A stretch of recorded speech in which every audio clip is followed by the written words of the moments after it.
नमस्कार। दृष्टि आईएएस में आप सबका बहुत बहुत स्वागत है। मेरा नाम अभय कुमार है और आज हम लोग इस कक्षा में बात करने जा रहे हैं कि PSIR political science and international relation, राजनीति विज्ञान और अंतर्राष्ट्रीय संबंध जो वैकल्पिक विषय है वो कैसे हम तैयार करें, या सिविल सेवा की प्रधान परीक्षा में उसकी क्या भूमिका है, कैसी है। तो उसकी एक रणनीति पर एक सामान्य सी चर्चा है ना। और इसकी आज की जो कक्षा है इसके दो तीन उद्देश्य हैं जो हमें ध्यान में रखने चाहिए। और वो एक तो सबसे पहले ये कि एक विषय राजनीति विज्ञान सिविल सेवा की प्रधान परीक्षा में एक विषय के रूप में कैसा है, इससे पढ़ने से क्या फायदा है, इसके पाठ्यक्रम कैसे हैं। और कोई भी विद्यार्थी जो पॉलिटिकल साइंस के विषय को लेता है, ऑप्ट करता है, तो इसके साथ साथ और क्या क्या बेनिफिट उसको मिल सकते हैं, यानी सामान्य अध्ययन में या निबंध में या किसी और एरिया में कहाँ कहाँ और भी तैयारी में फायदे मिल सकते हैं। तो सबसे पहले मैं कुछ आंकड़ों से चर्चा करते हुए इस पर बात करना चाहूँगा। आपके स्क्रीन पे दिख रहा होगा अभी। और इसमें दो टॉपर्स के रैंक 1 के जो अंग्रेजी माध्यम के बच्चे रहे होंगे, एक 2016 के और 2024 के, दोनों एक तरीके से महिला शक्ति ही हैं। तो टीना डाबी जी का और शक्ति दुबे जी का ये मार्कशीट। इसके एक विश्लेषण से हम लोग अंदाजा लगाएंगे कि इसमें क्या मार्क्स मिलते हैं, कैसे होते हैं। तो अगर आप देखें अभी 2024 में जो मार्कशीट है, तो पॉलिटिकल साइंस के पेपर 1 में 132 और पेपर 2 में 147 मार्क्स मिले, यानी कुल मिलाकर ऑप्शनल में 279 अंक मिले हुए हैं। ठीक है। वैसे ही 2016 में अगर आप देखेंगे तो जो रैंक 1 रही हैं उनके मार्क्स को अगर देखें तो 250 और 250 में पॉलिटिकल साइंस के पेपर 1 और सेकंड पेपर में 128 171 नंबर मिले, यानी 299। यानी कम से कम पोटेंशियल की अगर बात करें तो इस विषय में 275 275 से लेकर 300 तक अंक लाए जा सकते हैं, और ये रैंक 1 के ही। ऑप्शनल की भूमिका कितनी महत्वपूर्ण होती है वो इस बात से समझा जा सकता है। यहाँ जीएस के 4 पेपर में आप देखिए, जहां 1000 नंबर का 1000 मार्क्स का है, इसमें से 1000 नंबर में 464 आ रहा है, और 500 मार्क्स में 500 नंबर में ही 279 मार्क्स मिल रहे हैं। 2016 में भी देखें तो 4 जीएस के पेपर में 424 नंबर और लगभग 300 नंबर हमें 500 नंबर में ही दिख रहे हैं। तो किसी को भी जिसे सिविल सेवा की परीक्षा पास करनी है, उसकी रणनीति में मेंस कम प्रीलिम्स होना चाहिए, और उसमें वैकल्पिक विषय एक महत्वपूर्ण विषय है जिसका चयन और उसकी तैयारी उसमें बड़ी भूमिकाएं निभाता है। आप अगर देखें कट ऑफ, मैंने कट ऑफ भी निकाला हुआ है, मैं आपको भी दिखाऊंगा, यूपीएससी ने अपने वेबसाइट पे दे दिया है। तो यहाँ अगर देखें तो रिटन में रैंक 1 के 2024 में देखें तो 843 है, और यहाँ पर देखें तो रिटन में 2016 में रैंक 1 टीना डाबी जी की कितनी रही है, तो 868 रही। अब इतने में ये लगभग 300 के आसपास का नंबर एक बड़ा रोल प्ले करता है। अब मैं इंग्लिश मीडियम से हिंदी मीडियम और सबके एरिया में आऊंगा 1 बाय 1। अब एक टेबल है जिससे हम समझ सकते हैं कि किस तरह से बच्चे कितने क्वालिफाई करते हैं और आते हैं। ये देखिए एनुअल रिपोर्ट है 2022-23 का। आप भी यूपीएससी की वेबसाइट से इसे डाउनलोड कर सकते हैं, और www.upsc.gov.in में ये आपको मिल जाएगा। और ये 73rd रिपोर्ट है, 73वां 73rd रिपोर्ट यूपीएससी का। ये क्या कहता है?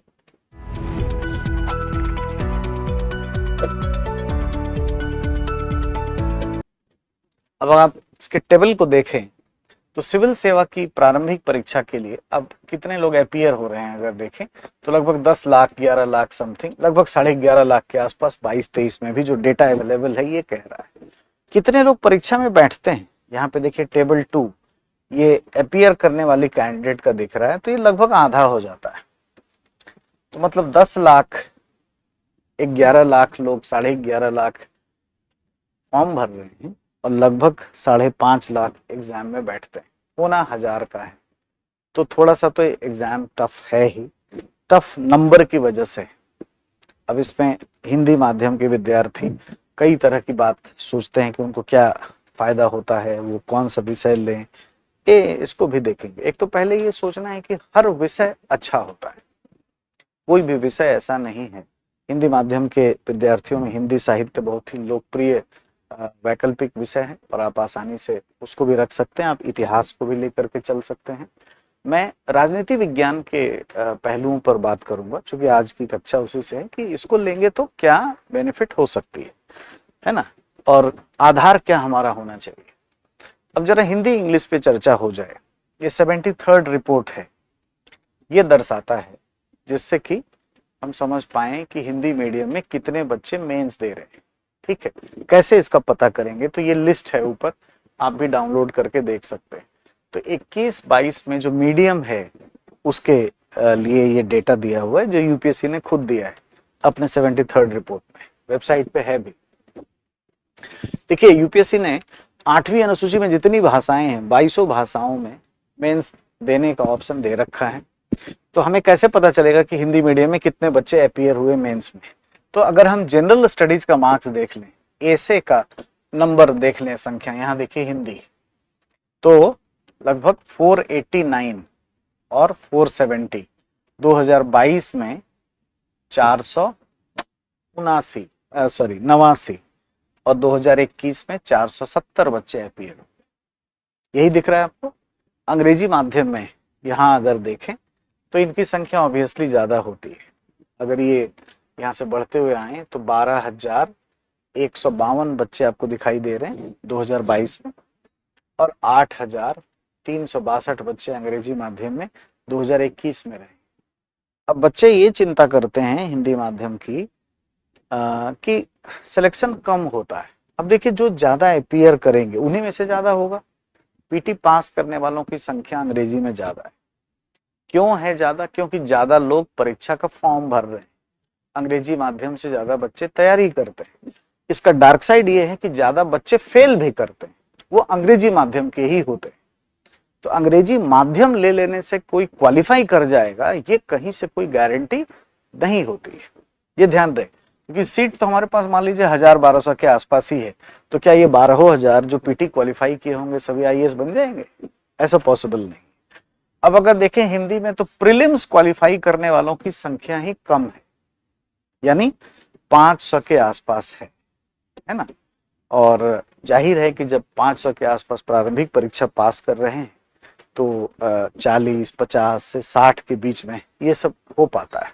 ठीक है, और हिंदी माध्यम में अगर देखें तो सक्सेस रेट इंग्लिश से अच्छा है। जितने बच्चे पीटी पास कर रहे हैं और जो क्वालिफाई करते हैं उनका जो रेशियो है उससे बड़ा रेशियो आपको हिंदी में दिखाई देगा। No doubt number of candidate कम दिखेंगे, मैं रेशियो की बात कर रहा हूँ, अनुपात की, वो अधिक दिखेगा। तो अगर ये आपको लगे कि हिंदी में चयन कम हो रहा है तो ये प्रीलिम्स पे पहले काम करने की जरूरत है। ये एक बड़ा हर्डल है जिसको कि ध्यान में रखा जाना चाहिए। ठीक है, अब जरा कट ऑफ पे बात करते हैं। ये 2024 का ही यूपीएससी ने जारी कर दिया है। जो एग्जाम कंप्लीट हो जाता है उसका इसका फाइनल रिजल्ट भी आ गया है, 2025 का प्रीलिम्स भी हो गया है। तो पीटी में अगर देखें तो जनरल कैंडिडेट की बात करें, बाकी तो कम ही होगा, तो 87.98, मैं इसको थोड़ा डिस्काउंट देके कर देता हूं 88, यानी कुल मिला के अगर 44 क्वेश्चन ही हमारे बन जाएं तो ये होगा। लगभग 50% के आसपास बनाने की जरूरत है पीटी में। ठीक है, और मेंस में भी लगभग ऐसे ही हालात दिखाई देंगे। 729 ये कट ऑफ है। फाइनल कट ऑफ अगर देखेंगे तो 947 है। 100 नंबर जोड़ देंगे तो आप टॉपर हो जाएंगे, रैंक 1 हो सकते हैं। तो ज्यादा नंबर नहीं लाना होता है। मेंस में भी 50% के आसपास ही हमें एक तरीके से नंबर एक्वायर करने होते हैं। आप अभी अगर देखिए, अगर मार्कशीट में वापस आके अगर आप देखें तो शक्ति दुबे जी जो रैंक 1 हैं पॉलिटिकल साइंस से, इस बार उनके मार्क्स अगर देखें तो 1043 है। और कट ऑफ कितना जा रहा है? कट ऑफ देखें जनरल कैंडिडेट की अगर तो 947 है, यानी सिर्फ 96 नंबर इसमें जोड़ दें तो आप रैंक 1 होते हैं। यानी बहुत कम अंकों पर कई रैंक होते हैं, एक एक नंबर स्लिप करने पर 12-13 रैंक लोग पीछे आ रहे होते हैं। तो पहले तो ये विचार बना लीजिए कि बहुत ज्यादा नंबर नहीं लाना होता है। और ऐसे में अगर कोई एक ऐसा ऑप्शनल जिसमें ये क्षमता है, मीडियम चाहे कोई भी हो, है ना, कि वो 275 से लेकर 300 के आसपास नंबर दे रहा है, और ये 2016 में 2024 में रैंक 1 भी दे चुका है और अच्छे खासे लोग अपीयर हो रहे हैं। यूपीएससी के रिपोर्ट में ये कहा गया है कि सबसे ज्यादा बच्चे जो अपीयर होते हैं वो 73वां रिपोर्ट ऐसा कहता है वो पॉलिटिकल साइंस और इंटरनेशनल रिलेशन में ही होते हैं। तो एक तो पहले चीज क्लियर हो गया कि इस विषय में क्षमता है, पोटेंशियल है। अब आते हैं हम लोग इसके पहलू पर आगे कि कैसा इसका सिलेबस है, क्या उसका लाभ मिलेगा, कैसे हमें इसको प्रोसीड करना चाहिए, तैयारी कैसे करनी चाहिए। देखिए, तो अगर हम इसके पाठ्यक्रम या सिलेबस की बात करें तो पीएसआईआर में, है ना, किसी भी ऑप्शनल में जैसे 2 पेपर होते हैं वैसे ही आपको 2 पेपर पढ़ने हैं। तो इसका जो पेपर 1 है, पेपर 1, इसका 2 पार्ट है, सेक्शन ए और बी, और ऐसा ही पेपर 2, इसका भी 2 भाग है, सेक्शन ए और बी। ये जो सेक्शन ए है ये थ्योरीज का है, थ्योरीज, इसमें पॉलिटिकल थ्योरीज, पॉलिटिकल आइडियोलॉजी वगैरह पढ़नी होती है, सिद्धांतिक पहलू है ये। आपको राजनीति विज्ञान के सैद्धांतिक पहलुओं को पढ़ना होता है। कुछ उसमें थिंकर भी हैं, पॉलिटिकल आइडियोलॉजीज भी हैं, और कुछ छोटे छोटे कॉन्सेप्ट हमें पढ़ने जो जीएस में वैसे भी काम आते हैं, जैसे डेमोक्रेसी, लिबर्टी, इक्वालिटी, है ना, ये सारे कॉन्सेप्ट हमें पढ़ते हैं। और पहले पेपर का जो दूसरा पार्ट है ये आईजीपी है, इंडियन गवर्नमेंट एंड पॉलिटिक्स, भारतीय शासन व्यवस्था और राजनीति, ये हमें तैयारी करनी। ये वैसे भी हमें जीएस के लिए तैयार करना होता है। जीएस पेपर 2 जो पॉलिटी, कॉन्स्टिट्यूशन, गवर्नेंस का पार्ट है, उसमें और इसमें 100% समानता है। बल्कि मैं ये कहूंगा कि यहाँ पर कुछ ज्यादा पढ़ते हैं। आईजीपी जो है पॉलिटिकल साइंस के ऑप्शनल का, वो ज्यादा डिटेल्स है। तो उसका फायदा ये होता है कि कई बार जो प्रश्न पूछे जाते हैं, खास करके गवर्नेंस के, सिविल सोसाइटी के, या कुछ भारतीय राजनीति में जाति, धर्म, निर्जातीयता से संबंधित कुछ एनालिटिकल क्वेश्चंस आ जाते हैं, या सेकुलरिज्म से रिलेटेड कुछ एनालिटिकल क्वेश्चंस आते हैं, उसका लाभ हमें यहाँ मिल जाता है क्योंकि यहाँ पढ़ना होता है डिटेल से।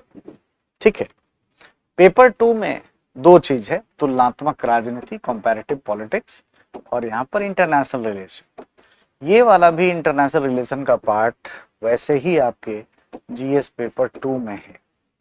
कंपैरेटिव पॉलिटिक्स का बहुत सारा पार्ट जो है, जैसे यूनाइटेड नेशन के बारे में पढ़ना है ना, वो सब वैसे भी आपको तैयार करना होता है जनरल स्टडीज के लिए, आईआर के लिए, इंटरनेशनल रिलेशन के लिए। तो कुल मिला के आप कुछ नया नहीं कर रहे।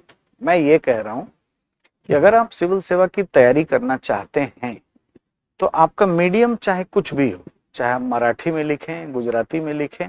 देखिए, लोग हिंदी के अलावा भी एग्जाम देते हैं, जो मैं आपको लिस्ट अभी दिखा रहा था। आप ऐसा ना सोचें कि इंग्लिश के बाद हिंदी में ही है।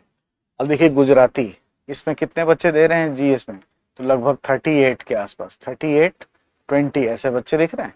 फिर आपको अधिक संख्या दिखेगी मराठी में, तो मराठी गुजराती में भी मेंस लिखते हैं सब। इंटरव्यू देने वालों की भी संख्या होती है, इंग्लिश के बाद हिंदी, उसके बाद मराठी, गुजराती में सबसे ज्यादा संख्या आपको दिखाई देगी। ठीक है, ये बात है, और ये सब आप एनुअल रिपोर्ट से जो यूपीएससी दिखाती है देख सकते हैं। तो मैं यहाँ ये कह रहा था कि अगर कोई ऐसा विद्यार्थी जो चलिए कोई दूसरा ऑप्शनल ले लेता है, तो ये तो पढ़ता ही है, वो जीएस पेपर 2 तो अनिवार्य है, पढ़ना है, और उसको आईआर, इंटरनेशनल रिलेशन तो पढ़ना ही है, तो वो तो अपने आप यहाँ से हो जाएगा। यानी एक के साथ एक फ्री, पूरा ही ये हो सकता है। तो कहीं ना कहीं आप इस पूरे सिलेबस को पढ़ ही रहे होते हैं। पॉलिटिकल साइंस का जो सिलेबस है, पाठ्यक्रम है, अगर आप इस वैकल्पिक विषय को नहीं भी ऑप्ट करते हैं तो भी आप इसको कहीं ना कहीं पढ़ रहे होते हैं। अब जहां तक ये थिंकर्स, थ्योरीज का सवाल है, इनकी भूमिका आपको कभी कभी जीएस पेपर 4 के लिए, एथिक्स के लिए भी आपको कुछ फायदेमंद हो सकती है। जैसे theory of justice John Rawls का, तो न्याय के सिद्धांत पर सवाल आया हुआ है। गांधी जी के 7 पाप के सिद्धांत, 7 सिंस ऑफ पब्लिक लाइफ, जो महात्मा गांधी ने बताए, जीएस में आए हुए क्वेश्चंस। तो ऐसे कुछ थिंकर, चाहे वो इंडियन थिंकर हों या वेस्टर्न थिंकर हों, वो सब यहाँ पे पूछे जाते हैं। तो उसका भी आपको हिडन बेनिफिट हो सकता है। जैसे जो वेस्टर्न थिंकर है, आप देखिए प्लेटो से लेकर एरिस्टोटल, मैकियावेली, हॉब्स से लेकर हन्ना एरेंट तक आपको पढ़ना है। और जो इंडियन पॉलिटिकल थिंकर हैं, इसमें सर सैयद अहमद खान, अरविंदो घोष, है ना, M K Gandhi, B R Ambedkar, M N Roy ये पहले व्यक्ति थे जिन्होंने संविधान सभा के बारे में बात कही। तो ये कहीं ना कहीं आपको मतलब पेपर 2 में, मतलब पॉलिटी पढ़ते समय और एथिक्स में भी कहीं ना कहीं एक थिंकर के रूप में आपको काम आ ही जाएंगे। और जीएस के लिए तो ये सबका concept, justice, equality, rights, democracy, इन सब पे जो एनालिटिकल क्वेश्चन होते हैं जीएस में, वो ऑप्शनल वाले बच्चे बहुत अच्छे से कर लेते हैं। जैसे अगर मैं प्रश्न को जाऊं तो एक बार पूछा गया था, एक बार पीटी का एक सवाल है, वो ये है कि विधि में और स्वाधीनता में क्या संबंध है ना, तो लॉ में और लिबर्टी में, तो where there is a law there is a liberty, ऐसे प्रश्न पूछे गए। मैं आपको दिखा भी सकता हूं, प्रश्न हमें शायद मिल भी जाए, अभी हमारे पास ये होगा और उसको देखते हैं। थोड़ा देखने से आइडिया इस बात का लगता है कि कुछ ऐसे प्रश्न देखना जरूरी है जिससे बात पता चल पाए। अब जैसे यही देख लीजिए, लोकतंत्र का उत्कृष्ट गुण है कि वह क्रियाशील बनाता है, ये पीटी में क्वेश्चन आया हुआ 2017 में, साधारण पुरुषों और महिलाओं की बुद्धि एवं चरित्र के लिए। अब ये ऐसा टॉपिक है जिसको कोई जनरल स्टडीज में इतना पढ़ता नहीं। जब तक आप डेमोक्रेसी के बारे में डिटेल से नहीं जानते हैं, आप ऐसे क्रैक नहीं कर सकते। आप जब तक थिंकर के बारे में कुछ पढ़ते नहीं हैं, देखते नहीं हैं, तब तक नहीं कर सकते। अब ये 2018 का एक सवाल है, देखिए, विधि और स्वाधीनता के बीच संबंध, उपयुक्त संबंध पूछा गया है।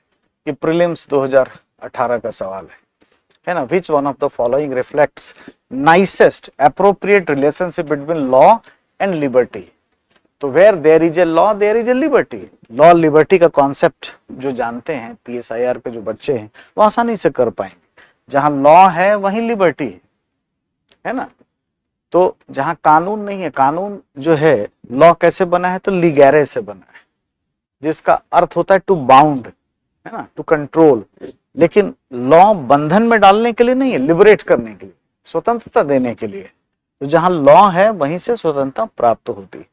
ऐसे ऐसे प्रश्न, मतलब कॉन्सेप्चुअल प्रश्न जो पूछे जाते हैं प्रारंभिक परीक्षा में, वो पीएसआईआर के बच्चे बड़े कंफर्टेबली कर लेते हैं, ये मैं कहना चाह रहा हूं। और वो एक तरीके से आप देखें तो ऐसे बच्चे जो वैकल्पिक विषय रखते हैं, इस पर बहुत ढंग से, अच्छे तरीके से वो काम कर पाते हैं।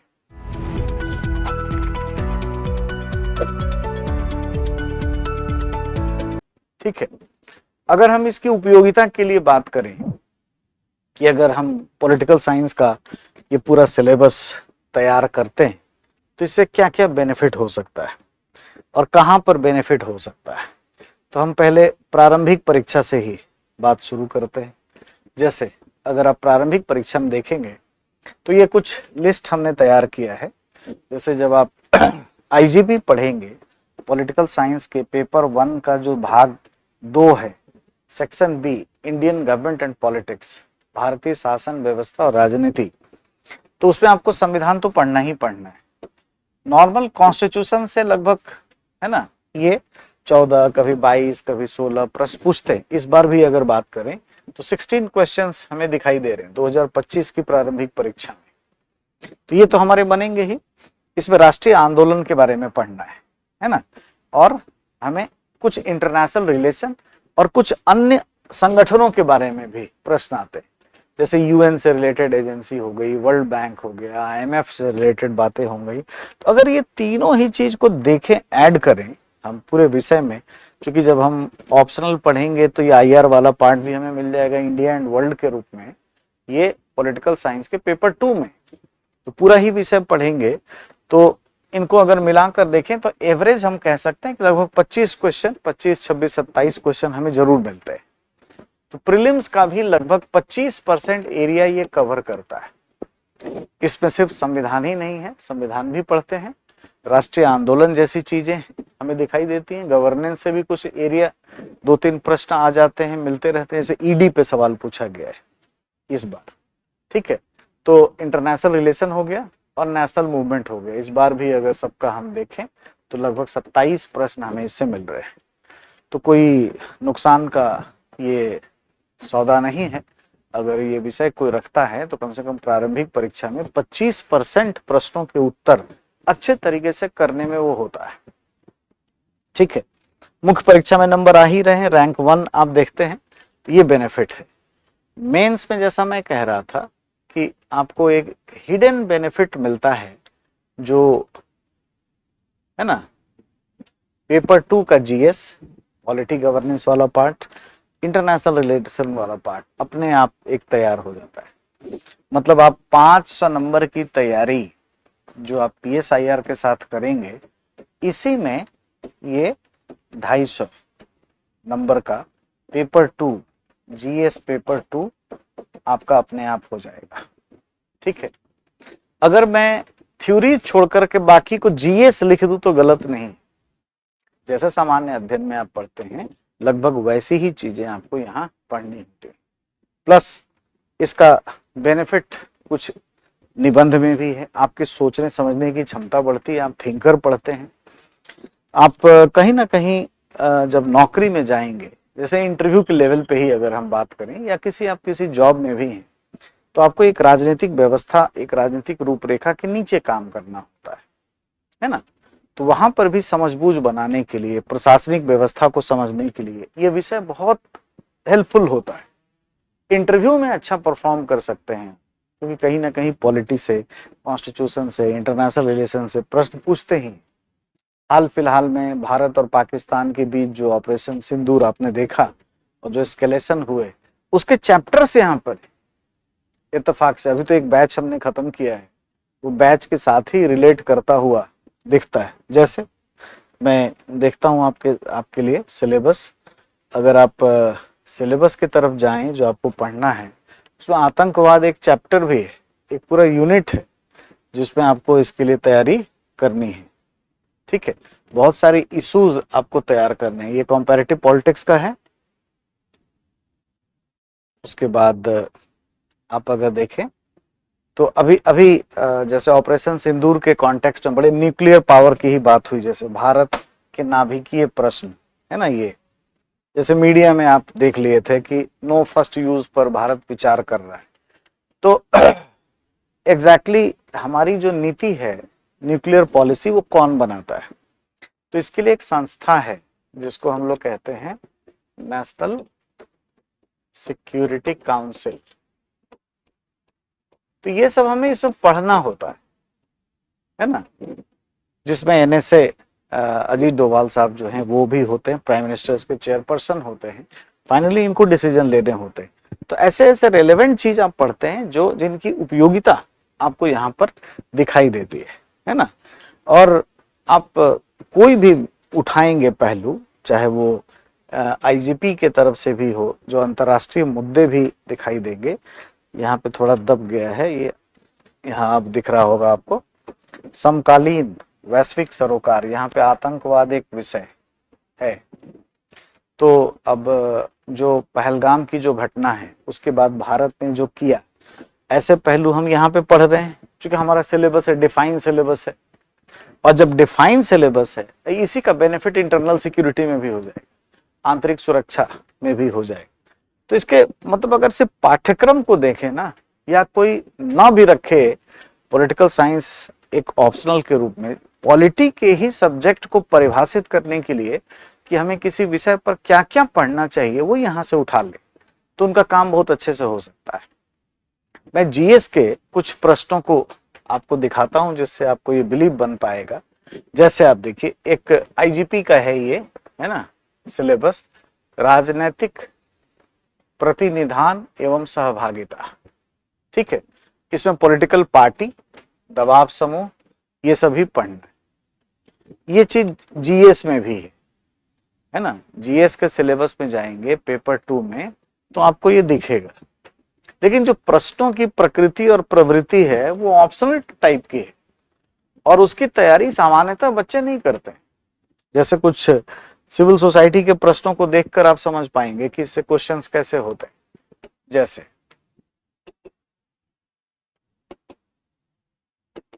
आपके कुछ सवाल मैं आपको दिखाता हूं, आप समझ पाएंगे। जैसे ये देखिए, अब एक क्वेश्चन आया है 2013 में, प्रभावक समूह राजनीति को कभी कभी राजनीति का अनौपचारिक मुखपृष्ठ माना जाता है।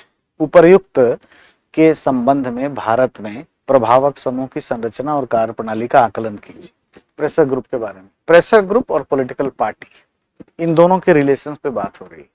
अब जो भी यूपीएससी में जीएस में भी क्वेश्चन आ रहे हैं वो प्रेशर ग्रुप और पॉलिटिकल पार्टी के पैरेलल लाइन पे जो चल रही है वहां से प्रश्न पूछे जाते हैं और यूजुअली बच्चे तैयारी नहीं करते हैं इसका। तो ये सब आपका एरिया ऐसा है जो यहाँ से काफी अच्छे तरीके से तैयार हो जाएगा। ठीक है, जैसे आप देखिए, एक सवाल ये है, राजनीतिक पार्टी प्रणाली परिवर्तन के ऐसे दौर से गुजर रही है जो अंतर विरोधों विरोधाभास से भरा हुआ है। ये जीएस का क्वेश्चन, ये सब भी हैंडल हो सकता है। ये सारे प्रश्न आप आसानी से उसको पढ़ के कर सकते हैं। फिर आप देखिए, पॉलिटिकल प्रक्रम और दबाव समूह, यानी क्वेश्चन कहाँ से आ रहा है जीएस में भी, पॉलिटिकल प्रोसेस और प्रेशर ग्रुप। तो एक तरीके से मतलब ऐसा प्रतीत होता है कि कुछ प्रश्न जो वो सेट करते होंगे या यूपीएससी ऐसा करती होगी, कभी वो ऑप्शनल में आ जाएंगे, कभी वो जीएस में भी आते हैं। तो सिलेबस कॉमन है, बहुत आसानी से हम इन चीजों को लेकर के चल सकते हैं। अब जैसे हम लोग क्या करते हैं, यहाँ पर दृष्टि आईएएस में किस तरीके की पद्धति होगी, इन सभी बातों को देखेंगे, है ना। इससे पहले थोड़े मीडियम पे बात कर लेते हैं और इस विषय में जो लोग अपीयर कर रहे हैं यूपीएससी क्या कहती है उसके बारे में बात करते हैं। ठीक है, एक तो ये लिस्ट हमने आपको दिखाया कि यूपीएससी अपने रिपोर्ट में ये बताती है कि किस मीडियम से कितने लोग भागीदारी कर रहे हैं और मतलब क्या क्या पैटर्न है। अब जीएस का तो हमने देख लिया, ओवरऑल कितने बच्चे हो रहे हैं यहाँ। ये अगर देखें तो हिंदी मीडियम से 500 से कम बच्चे प्रीलिम्स में ही क्वालिफाई कर रहे हैं, तो यही मुख्य कारण है जिससे कम है। अब ऑप्शनल की बात करें कि पॉलिटिकल साइंस में हिंदी मीडियम में कितने लोग दे रहे हैं, यहाँ देखिए पॉलिटिकल साइंस का एक लिस्ट है और ये हिंदी वाले बच्चों का है। यहाँ से देखें अगर तो ये 49, 36, 49 मतलब यही है, लगभग 40 से 50 बच्चे इस विषय को लेकर के अपीयर कर रहे हैं, है ना। लेकिन पोटेंशियल तो है ही, अगर ये संख्या बढ़े तो हिंदी में भी आपको संख्या काफी अच्छी दिखाई देने लगेगी। आप ये ना सोचें कि सिर्फ इससे अंग्रेजी वाले ही पास करते हैं। आप यहाँ देखिए इंग्लिश मीडियम में यहाँ दिखाई देंगे अपीयर करते हुए बच्चे। अगर आप देखें तो ये कितने बच्चे अपीयर कर रहे हैं, और ये बंगाली हो गया, इंग्लिश इसके बाद हो, ये तो टोटल संख्या आ गया ना, यहाँ थोड़ा सा ओवरलैप कर गया है। चलिए एक लिस्ट और दिखाते हैं, वहां से ओवरऑल ये पता चलेगा हमें कि पॉलिटिकल साइंस से कितने बच्चे अपीयर हुए। देखिए ये एक यूपीएससी ने ही दे रखा है एनुअल रिपोर्ट में ही कि कितने बच्चे क्वालिफाई करते हैं। पॉलिटिकल साइंस से देखें तो 1863 बच्चे 2021-22 की परीक्षा में अपीयर हुए हैं, थोड़ा सा कम हुआ है अभी इस बार, और 154 बच्चे क्वालिफाई किए। तो ये सारे अंग्रेजी माध्यम के ही होंगे ऐसा अनुमान नहीं लगा सकते, सारे अंग्रेजी में अपीयर नहीं कर रहे हैं, हिंदी में भी अपीयरेंस होते हैं। तो सही कंटेंट, सही विषय वस्तु अगर कोई लिखता है तो माध्यम चाहे कुछ भी हो उसको अवश्य सफलता मिलेगी, है ना। कई ऐसे बच्चे रहे हैं, मतलब एक टाइम में हिंदी साहित्य में 3rd रैंक आया हुआ है, एक गुरमीत कौर नाम की स्टूडेंट थी जिसने गुरुमुखी में लिखा था और सोशियोलॉजी सब्जेक्ट था, सेकंड रैंक आया हुआ था। तो कभी भी इस तरह की माइंडसेट से हमें लेकर नहीं चलना चाहिए। आप हमेशा एनालाइज करिए, ठीक है। जैसे आप यूपीएससी की परीक्षा में देखोगे तो महिलाओं की जो संख्या है क्वालिफाई करते हुए, नंबर ऑफ कैंडिडेट आपको महिलाएं कम दिखेंगी। तो ये अनुमान नहीं लगाया जा सकता है कि उनकी बुद्धिमत्ता में कोई मतलब प्रश्न चिन्ह नहीं लगाए जा सकते। चूंकि कम महिलाएं एग्जाम में अपीयर ही होती हैं, इसीलिए कम नंबर्स दिखते हैं। लेकिन अगर एनुअल रिपोर्ट आप एनालाइज करेंगे तो जितने पुरुष अपीयर होते हैं और जो क्वालिफाई करते हैं, उसके 3 गुने से ज्यादा आपको महिलाएं क्वालिफाई करती हुई नजर आएंगी, दिखाई देंगी, है ना। इसी क्रम में कुछ बातें हमें ध्यान रखनी चाहिए। अब जैसे मैं 2024 के आए हुए प्रश्न को, मुख्य परीक्षा का ये है, उसको देख करके मैं टॉपिक सिर्फ क्लिक करता हूं कि जो आईजीपी में आप पढ़ते हैं, इंडियन गवर्नमेंट एंड पॉलिटिक्स में, पॉलिटिकल साइंस के, वो कैसे किस तरीके से जनरल स्टडीज में सवाल आए। अब जैसे ये जीएस पेपर 2 का क्वेश्चन है, ये आपको दिखाई दे रहा होगा, जीएस पेपर 2 और 2024 के मेंस का है। इसको एनालाइज करके हम अनुमान लगा पाएंगे कि क्या फायदा हमें सामान्य अध्ययन में भी इसको पढ़ने से हो सकता है, इसके विषय वस्तु का। पहला ही देख लीजिए, ठीक है, ये वन नेशन वन इलेक्शन पर आया हुआ है। तो समसामयिकी तो है ही, लेकिन अगर हम राजनीतिक प्रक्रम को पढ़े हुए, पॉलिटिकल प्रोसेस को हम अच्छे तरीके से पढ़े हुए, है ना, संवैधानिक विकास हम जब पढ़ते हैं तो हम ये देख चुके हैं कि 3 बार भारत में वन नेशन वन इलेक्शन के हिसाब से चुनाव हो चुके हैं, है ना, नेहरू जी के टाइम में। तो ऐसा कोई रॉकेट साइंस नहीं है, हमारे पास चीजें होती हैं आसानी से करने के लिए। अब देखिए कैबिनेट प्रणाली पे सवाल है, सीएजी के बारे में सवाल है। सीएजी डिफाइन सिलेबस, जीएस का सिलेबस देखेंगे तो लिखा हुआ है कि संवैधानिक पद, लेकिन अगर आप आईजीपी का सिलेबस देखेंगे तो डिफाइन है कि संवैधानिक पद में क्या क्या पढ़ना है। जैसे सिलेबस मैं आपको दिखाता हूं, उससे आपको आइडिया लगेगा, तो आप समझ पाएंगे कि अगर डिफिनेशन ही यहां से उठा लें कि हमें पढ़ना क्या क्या है, तो रास्ते आसान हो सके। ये आईजीपी का है जो जीएस पेपर 2 का है। अब देखिए इसमें कुछ पदधारियों के बारे में पढ़ना है जो यहाँ पे दिया गया होगा। यहाँ देखिए, नियंत्रक एवं महालेखा परीक्षक, ये 6ठा यूनिट है। संवैधानिक पदधारी देखिए, वित्त आयोग, संघ लोक सेवा आयोग, राष्ट्रीय अनुसूचित जाति जनजाति आयोग, राष्ट्रीय महिला आयोग, मानवाधिकार आयोग, अल्पसंख्यक आयोग, पिछड़ा आयोग, ये सब डिफाइन है। और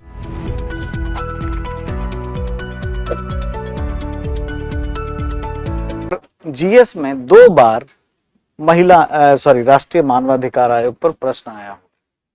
तो मतलब अगर ये हम सिलेबस उठा लें, इसको पॉलिटी मान लें, आसानी से एक एक करके तैयारी करते जाएं, तो हमें प्रश्न तो अनिवार्य विषय में मिलेंगे ही।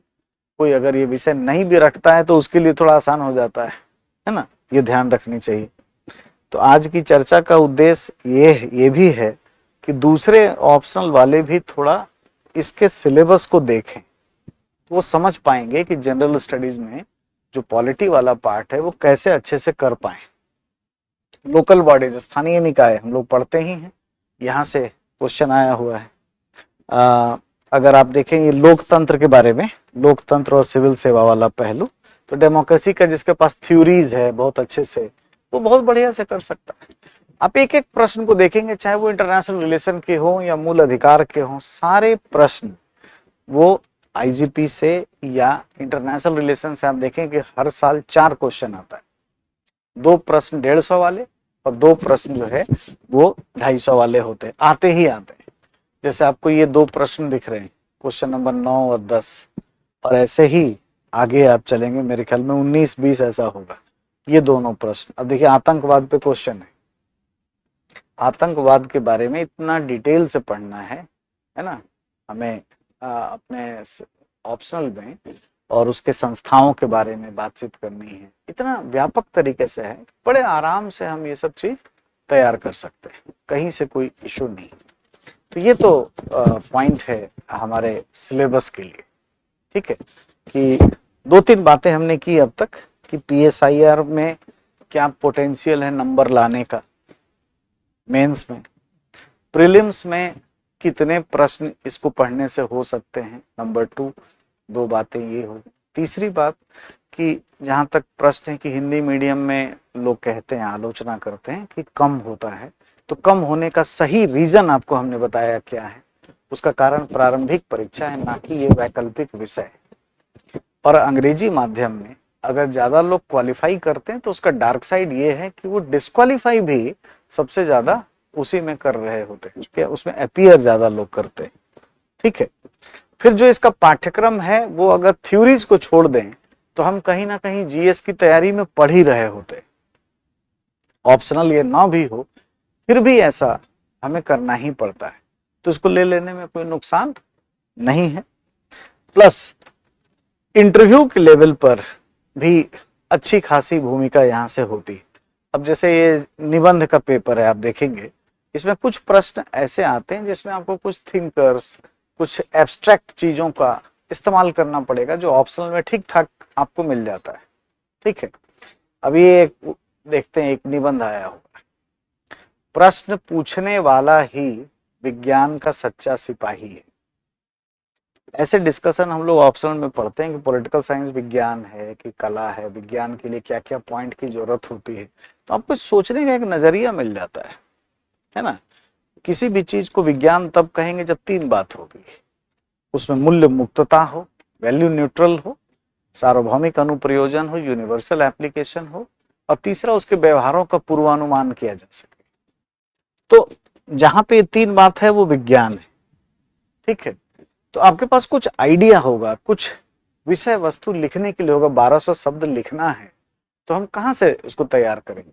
तो ऐसे पहलू पे भी आप अच्छे तरीके से काम कर सकते हैं। यहां देखिए, गलत होने की कीमत कुछ ना करने की कीमत से कम है, मतलब ये भी एक फिलोसॉफिकल आया हुआ है। अब इसमें भी थिंकर वगैरह इस्तेमाल कर सकते हैं, है ना, स्वतंत्रता से रिलेटेड, है ना, मिल हो गए, बहुत सारे ऐसे विचारक हैं जो ये कहते हैं कि भाई जो नेचुरल राइट्स है, अभिव्यक्ति की स्वतंत्रता जो है वो दी जानी चाहिए। इस वजह से भी दी जानी चाहिए, अगर कोई मिथ्याचार भी कर रहा है, गलत ही बोल रहा है, तो बोलने दीजिए, उससे फायदा है। किसको फायदा है? सोसाइटी को फायदा है, उस व्यक्ति को भी फायदा है। सोसाइटी को फायदा यह है कि कई बार ऐसे पहलू सामने उभर कर आ जाएंगे जो मिथ्याचार करते करते कुछ जेन्युइन बात जिस पे ध्यान आकृष्ट नहीं हो रहा होगा वहां चला गया, कुछ लोग उसको काउंटर करने आ जाएंगे, तो उस व्यक्ति का भी उद्धार हो जाएगा जो गलत बयान कर रहा है ना, उसे भी सही ज्ञान प्राप्त करने का अवसर मिलेगा। तो अभिव्यक्ति की स्वतंत्रता पर कभी रोक नहीं लगाना चाहिए, ये प्राकृतिक अधिकार है। तो ऐसी चीजों को उठाकर गलती करने से बचने वाली बात भी कर सकते हैं। यानी जितने एब्स्ट्रैक्ट पहलू हैं वो सभी विषय हम यहाँ पर लेकर के आसानी से आ सकते हैं, है ना। इतना ही नहीं, इस विषय को तैयार करने के लिए एक तो सबसे पहला जरूरी पहलू होता है कि हम अपने पाठ्यक्रम को बहुत अच्छे तरीके से याद करें, कई बार पढ़ें, उसको देखें। प्लस यूपीएससी कुछ इंस्ट्रक्शन देती है, उसके अनुरूप अपनी तैयारी को रखें। यूपीएससी ये कहती है, लिख के देती है मुख्य परीक्षा के लिए कि इसका जो दर्जा है वो स्नातक से थोड़ा ऊपर और परास्नातक से नीचे होता है, यानी ऑनर्स लेवल का हो, ग्रेजुएशन से ऊपर, पोस्ट ग्रेजुएशन से नीचे का ऑनर्स लेवल का होगा। ये लिख के देती है कि सतही ज्ञान के लिए अंक नहीं दिया जाएगा, तो थोड़ा गंभीर ज्ञान, गहराइयों में ज्ञान पर जोर देना है, कॉन्सेप्चुअल पार्ट पर जोर देना है, तथ्यात्मक पहलू पर जोर उतना नहीं देना है। कम से कम शब्दों में की गई सूक्ष्म सशक्त अभिव्यक्ति को श्रेय मिलेगा, है ना। Credit will be given for composite expression, exact expression combined with due economy of words, UPSC लिख के दे रही। तो हमें ऐसे तरीके अपनाने चाहिए जिसमें एक ही में अधिक से अधिक डायमेंशन हो। तो हम हमेशा जैसे पॉइंट्स में या हम डायग्राम्स यूज करते हैं, ऐसे लैंग्वेज यूज करें जिसमें कई आयाम एक ही में आ गया हो।